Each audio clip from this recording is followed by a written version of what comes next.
Funding for this program is provided by the Pennsylvania Department of Education for Learning at Home.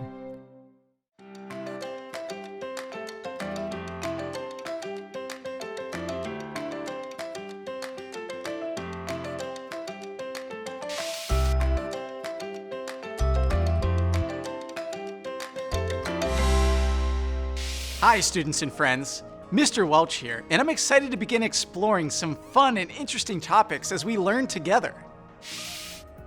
We humans have an innate nature to explore new challenges. We're naturally curious about the unknown, and we often seek to go beyond barriers that we never knew existed.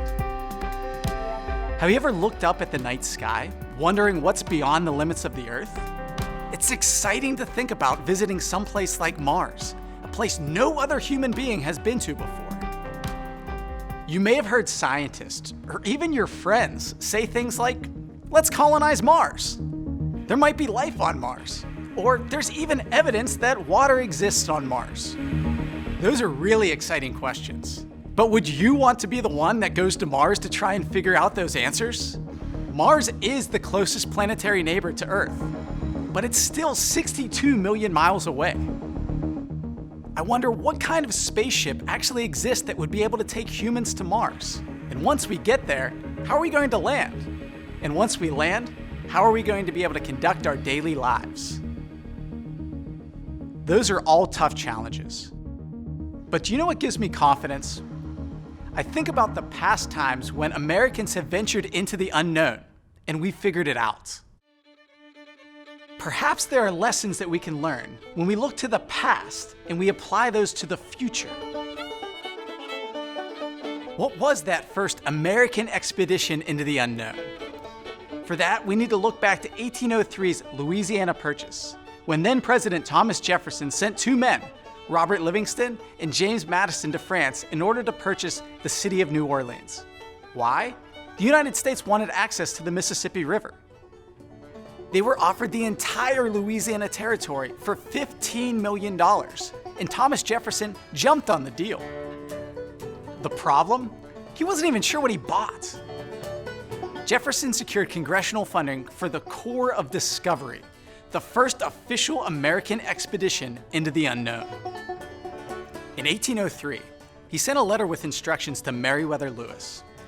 In it, it listed the goals for learning about the indigenous populations that live there, mapping the terrain, and studying plants and animal life, and for sending evidence of their discoveries back to Jefferson. Jefferson really wanted to find a water route that would cut across the entire North American continent. But it was a dangerous mission into uncharted territory, just like a mission to Mars. There was no guarantee that Lewis or Clark or their group of explorers would even survive. After a 6-week preparatory stay in Pittsburgh, Pennsylvania, Lewis launched his keelboat into the Allegheny River. He would select and meet up with his co-leader, William Clark, and around 30 other members of the expedition.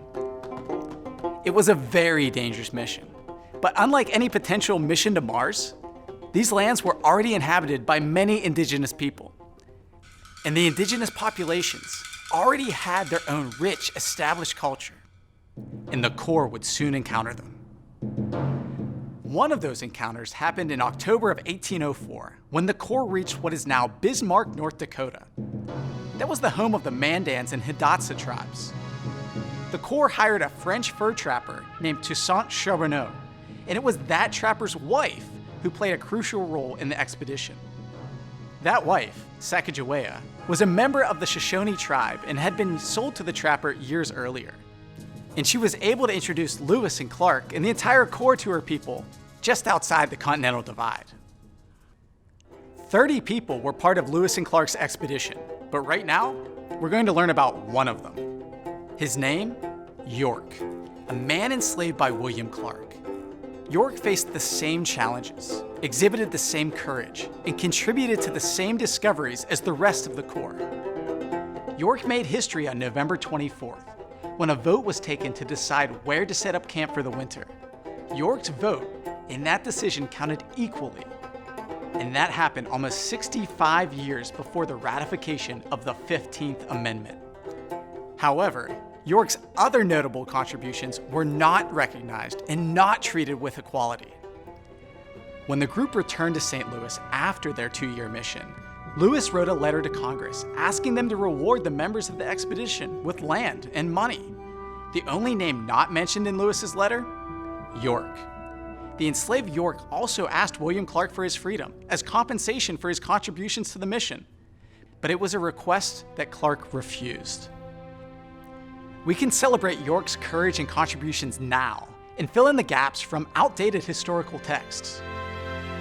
And that's another way that we can see progress, asking courageous questions and wanting to know more about our country's past. The Corps of Discovery paved the way for future westward expansion. It was a path that led to significant conflict, and it was a path that led to important discoveries. So as we look to explore Mars, tremendous opportunity awaits. But as we saw with the Corps of Discovery, tremendous risks may lie ahead. These are the questions that I want you to think about. How can diverse groups of people collaborate to make discoveries and build new knowledge? What can we do to encourage and support those diverse groups and ensure that they are recognized? And moreover, if we are able to colonize Mars, what safeguards can we put in place to protect our liberty and our equality as we head into the unknown? These are big questions, but you're big thinkers, and I have full confidence in your ability to meet these challenges and literally reach for the stars.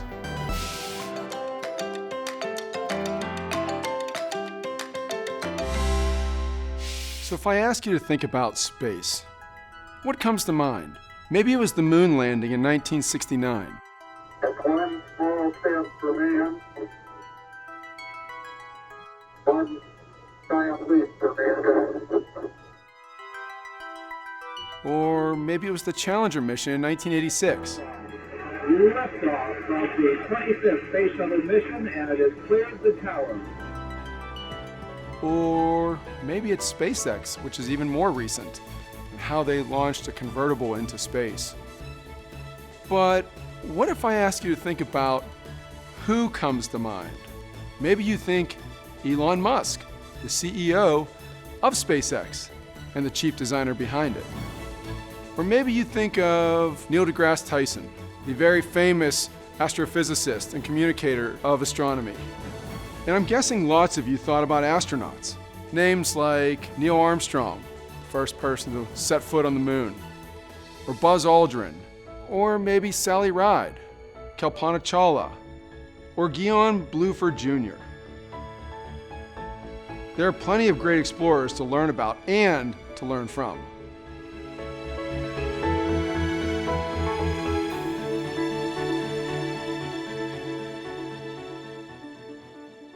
The 20th century is characterized by lots of people who desired to leave the boundaries of Earth.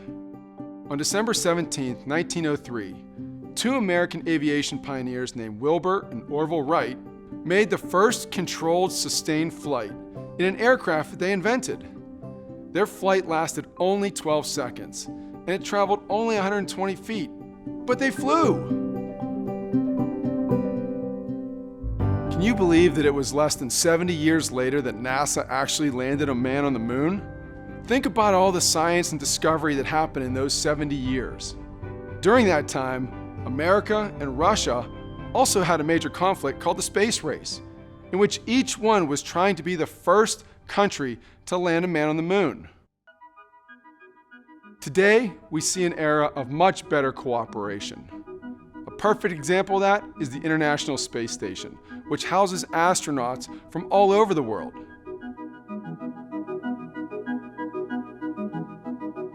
While we've been able to put a human on the moon, we still haven't been able to put a human on another planet. Mars, which is our closest neighbor, we only put the first rover down on July 7, 2003. And there have been 56 missions to Mars, but only 26 of them have been successful. That should tell you how difficult it actually is to send missions to Mars. So what factors do you think that scientists have to deal with in overcoming these challenges just to get to Mars? There are also signs of ancient flooding in Mars, but now we only find water in icy dirt and very thin clouds. Compare that to Earth, which has 70% of its surface covered in water. Mars has a very thin atmosphere made up of carbon dioxide, nitrogen, and argon. Notice there's no oxygen there. The atmosphere is 100 times thinner than Earth's atmosphere. Mars also has different seasons and weather. The temperature there can range from minus 220 degrees, that's really cold, in the wintertime, to 70 degrees Fahrenheit near the equator during the summer. But even in the summer, temperatures at night can plummet to minus 100 degrees Fahrenheit. So obviously scientists are eager to know if Mars was able to support life in the past, if it can in the present, or if it will be able to in the future.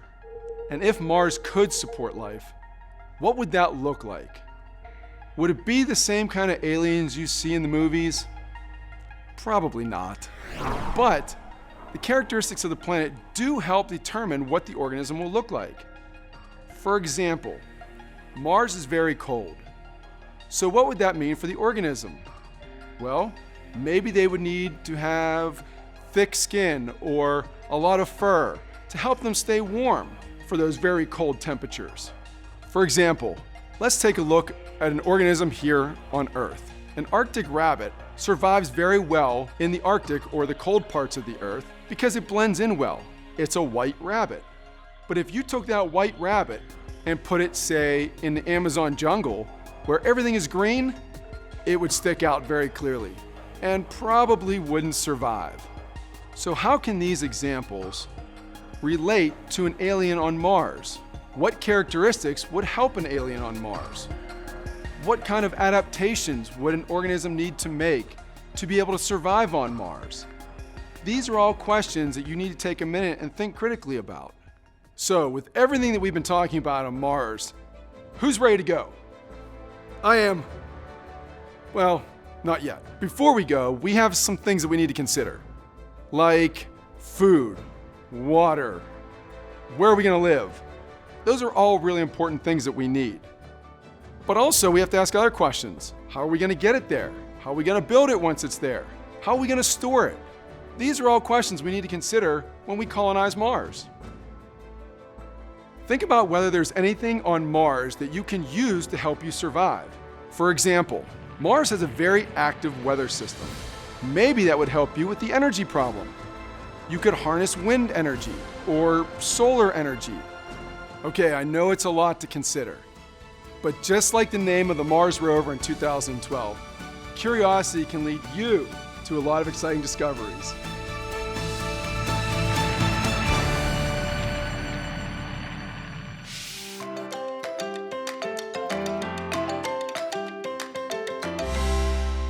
Hi, students and friends. It's Mr. Welch again, and I'm excited to be back with you talking about discovery and a potential future mission to Mars or beyond. Now let's go back in time to when we already talked about the Corps of Discovery as the first official mission to the unknown areas of the United States. After World War II, it was a new quest of discovery that began, and it wasn't a race for new lands, but a race into space. And as the United States and the Soviet Union entered into the period known as the Cold War, which was an era of nonstop tension, potential for nuclear conflict, and competition throughout the entire world, we now turned our attention to who would be first and dominant in the space race. With the Soviet Union launching Sputnik into space, the United States was shocked and surprised. Then President Dwight D. Eisenhower signed off on NASA, the National Aeronautics and Space Administration, to begin the United States journey into space. Soon after, President John F. Kennedy issued a challenge to the nation.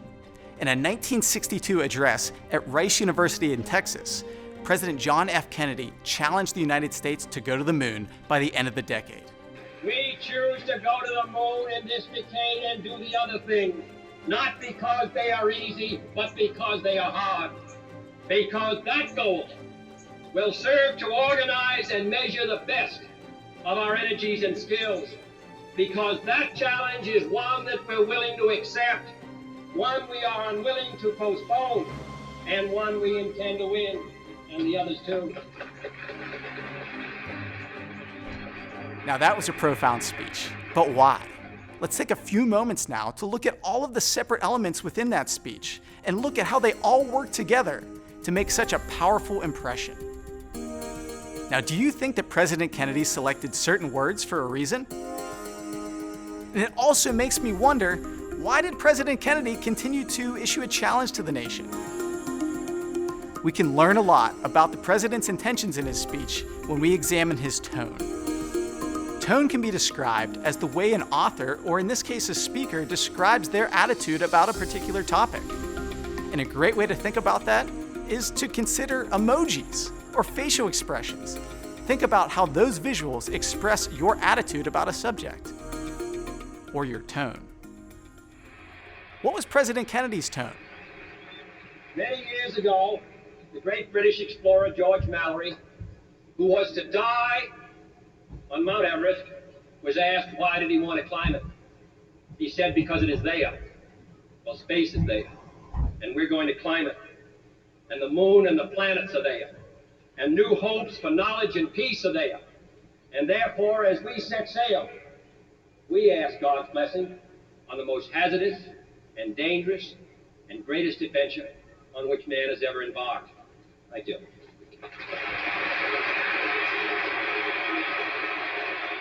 Now let's talk about you.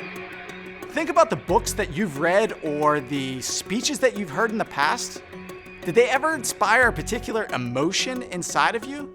Think of the emotion that you might feel when somebody tells you a spooky ghost story around a campfire. Or how you might feel inspired when you listen to somebody describe adversity that they've overcome in the past. That is referred to as the mood. Mood describes the emotions that you feel, whether you're reading a piece or, in this case, listening to a speech. Now, mood is similar to tone, but this time it's about you. How does the author make you feel? Maybe an author can make you feel many different emotions throughout a story. At the beginning, you might feel sad or nervous, but by the end, you feel motivated and inspired. So it is not surprising that some would have us stay where we are a little longer, to rest, to wait. But this city of Houston, this state of Texas, this country of the United States was not built by those who waited and rested and wished to look behind them. Let's move on to one more literary tool. And that brings us to talking about theme. Theme is the underlying message throughout a story, and it's sometimes referred to as the big idea. The author's probably trying to get you to walk away with some underlying message or theme, the big idea. And no nation which expects to be the leader of other nations can expect to stay behind in this race for space. So far, we've talked about tone, mood, and theme. And let's continue our conversation about theme, but let's bring it to another level. We've discussed President Kennedy, but let's also now bring in Presidents Thomas Jefferson and Ronald Reagan into our conversation. Now, what if we took a closer look at President Kennedy's speech about going to the moon, but we also bring in President Thomas Jefferson's letter to Meriwether Lewis in the Corps of Discovery? And what if we also consider a speech by President Ronald Reagan in 1986, where he addressed the nation about the explosion of the Space Shuttle Challenger? Liftoff of the 25th Space Shuttle mission, and it has cleared the tower. All the communications between the shuttle and mission control indicated everything was going fine.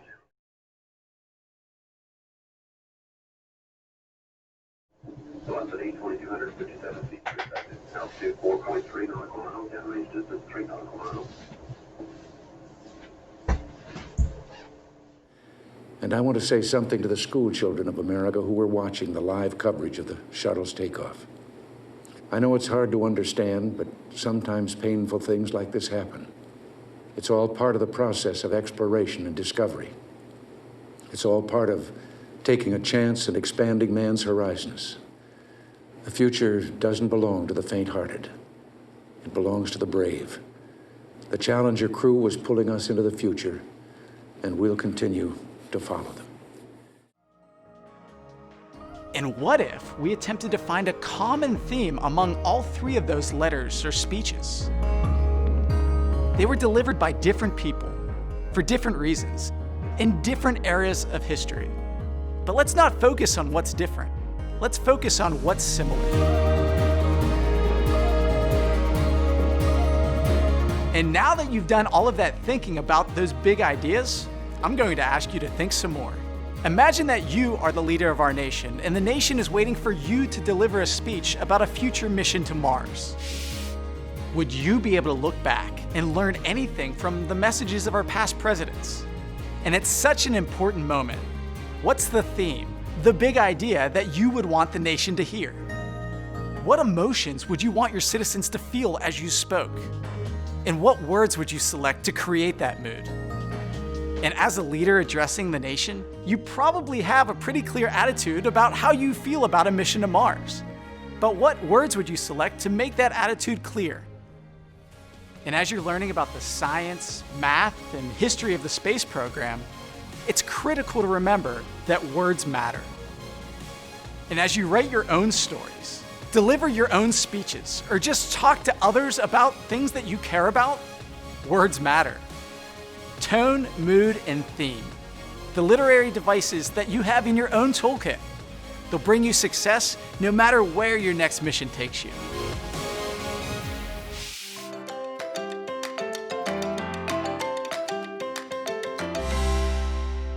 Hi everybody, welcome to Math in Space. Typically when you think of math, you think of the math that we use here on Earth. However, today we're going to take a look at the idea of the math that you would use up in space. Math is a very important tool that we use to collect lots of information about planets that we haven't been to, and hopefully it will lead to one day us actually landing on Mars. For example, are you aware that your weight changes on different planets?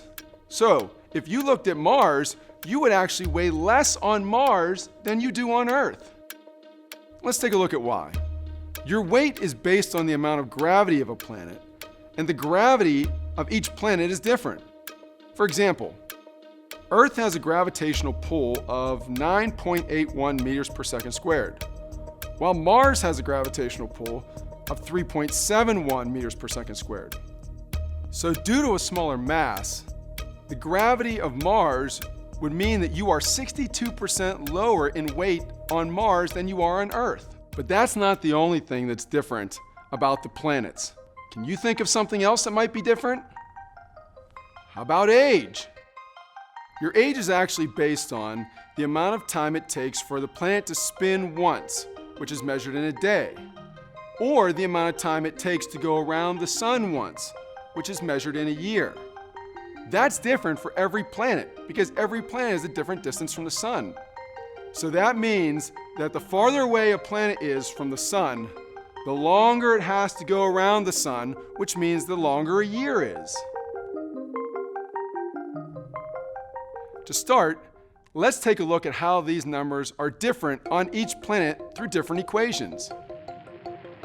We're going to take a look at the Viking mission and the Curiosity mission that both went to Mars. Graphs are very important things that we need in both math and science. We use them to collect data and organize data so that way we can better understand it. In this example, we're going to take a look at the data that was collected from the Viking mission. It talks about the surface temperature of Mars. When reading a graph, it's very similar to reading a map. The x-coordinates would be like going east and west, where the positive numbers go east and the negative numbers go west, where the y-coordinates on a map would be north and south. The positive numbers go up and the negative numbers go down. So how do we use this? Well, when you're trying to find something in an area, you need 2 points, an x and a y. Using those 2 points, we can tell exactly where something is at. That's called an ordered pair. We take the first number of the pair, which is the x value, and we go on a graph east and west, or right and left. And we take the second number, which is the y value, and we go up and down, or north and south. So what that means is, let's say we have an example like 3, 8 as an ordered pair. You would go 3 to the right, because it's positive, and you would go 8 up, because it's also positive. So if somebody gave you those coordinates on a map, you might say it's 3 miles to the east and 8 miles north. Not only do we use this information to locate, for example, the position of a rover, but we can also use it to determine how steep a hill is on another planet. So think about how important that math information would be on a planet like Mars. It can provide scientists with all kinds of information, like what kind of vehicles humans might need whenever they get there to explore the planet. So now, let's start to compare and contrast Mars and Earth to find out how they're different and similar. The first thing we're going to look at is the volume of each planet. The volume tells us how big the planet actually is. In order to calculate the volume of each planet, you need to know the equation for the volume of a sphere. The equation we'll use to find the volume of a sphere is V equals 4/3 pi r cubed, where V stands for the volume, r stands for the radius of the planet. Remember, the radius is half the diameter, or how long the planet is across the equator. Pi, in case you've forgotten, is also represented by 3.14. So, as we continue to explore Mars, the next thing we're going to look at is surface area. The surface area of a planet is actually how much room on the planet we have to live. And you can calculate that in different ways. But again, be careful. There's surface areas of a flat surface and of a sphere. And remember, as we just said, a sphere is like a ball. So the formula that we're going to use is 4 pi r squared. And remember, r stands for radius. Now you're probably thinking to yourself, why is this important? Well, it's important because when we look at the surface area of a planet, we want to know how much space there actually is for humans to settle. So if we get there one day, how much room are we actually going to have? So as we continue to explore Mars, there's another famous equation that you're going to use. And that equation is the Pythagorean theorem. The Pythagorean theorem is a very famous equation that involves a right angle in the triangle, which is an angle of 90 degrees. The equation is a squared plus b squared equals c squared. The a and the b can be interchangeable, and they're sometimes called the legs, or the sides of the triangle that connect to the 90-degree angle. The c is actually the side opposite the 90-degree angle, and sometimes called the hypotenuse. Sometimes builders use this to make sure that when they are constructing a floor, that their angle is a 90-degree angle. It's called the 3-4-5 method, where the 3 is in one direction, the 4 is in another direction, and the 5 is the opposite of the right angle, or the hypotenuse. And as we know, 3 squared is 9, 4 squared is 16, and 5 squared is 25.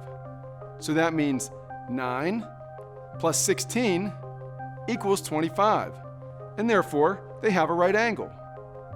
So you're probably thinking, how does this relate to Mars? Well, builders on Mars need to know that so they build their structures right. But also we can use it to determine how far away we can get from a home base or a base of operations and still see it on the horizon, which might be very important on Mars so you don't get lost. And these are just a few of the ways that math can help scientists prepare to get humans onto Mars. And who knows, maybe one day you'll even be on Mars.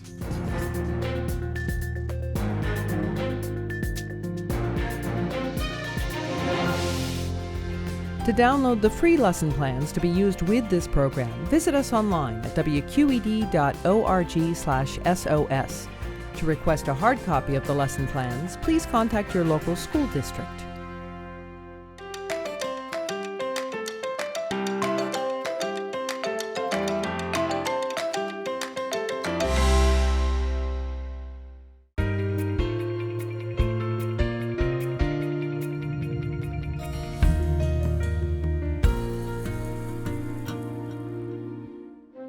Funding for this program is provided by the Pennsylvania Department of Education for Learning at Home.